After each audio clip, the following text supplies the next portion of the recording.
There's an interesting point here, which again is lost in translation. It should be read as follows. When God first began to create the heaven and the earth being formless and void, and darkness covering the face of the primeval sea, and now we're coming to something else, which is, I think it says, and the Spirit of God hovered over the face of the waters. And the wind of God, ruach means wind, it means spirit too, because spirit is, breath and wind. And the wind of God blowing down forcefully on the face of the waters. You see, even that word merachefet, it's interesting. We translate merachefet as hovering.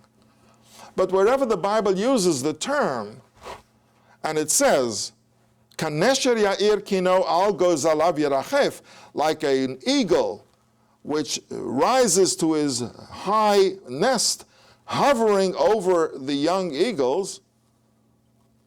Picture that eagle. How does an eagle hover? Powerful strokes of the wings.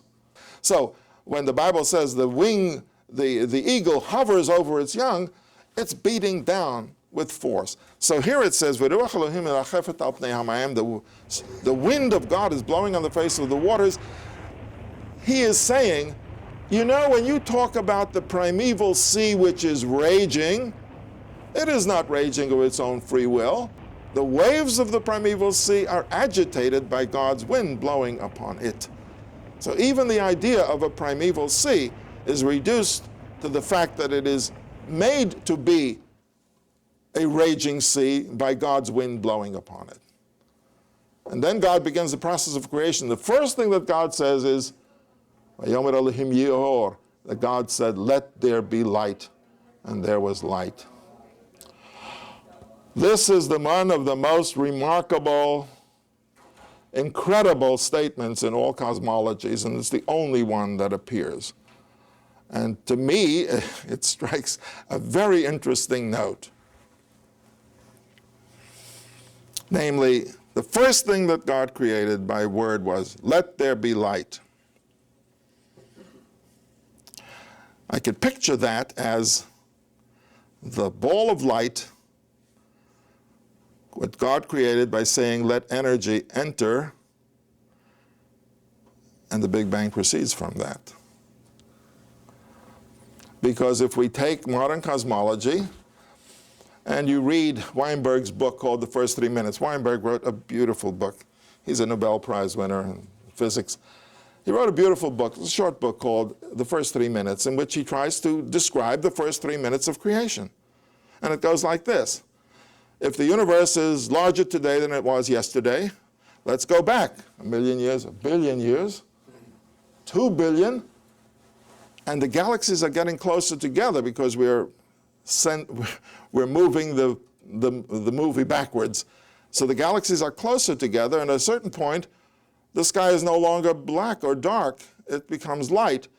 And the temperature of the interstellar space, which is now measured, by the way, at 2.9 degrees above absolute zero. It's not absolute zero. It's nearly 3 degrees above absolute zero.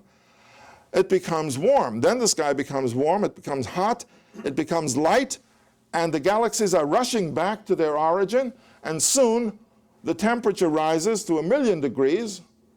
At 1 million degrees, not only do compounds break down, but atoms begin to break down. And at 2 million degrees, subatomic particles begin to fly apart, and when it gets down to the high degrees, 10 billion degrees, 20 billion degrees, the subatomic particles are already broken up into the super subatomic particles, the smallest of which is called a photon. And a photon is simply a Greek word of saying a unit of light, which is the smallest of all. And if the whole universe was an infinitesimal or a small ball of photons or units of light, then according to the modern Big Bang theory, how did the universe begin? With a ball of light, which began to expand and grow into the universe. That's why I say this statement, it moves me. I mean, this theory of creation is very theoretical, highly theoretical and philosophical. to say that all the phenomena of nature just derive from one power, which is the creative force of God, that is a very philosophical and creative, and you could say religious idea. But to describe the universe as created by the various forces, that's logical. So, therefore, we have the cosmology of Genesis, the biblical cosmology. And the biblical cosmology says, in effect, we cannot accept the idea that the forces of nature are the creative forces.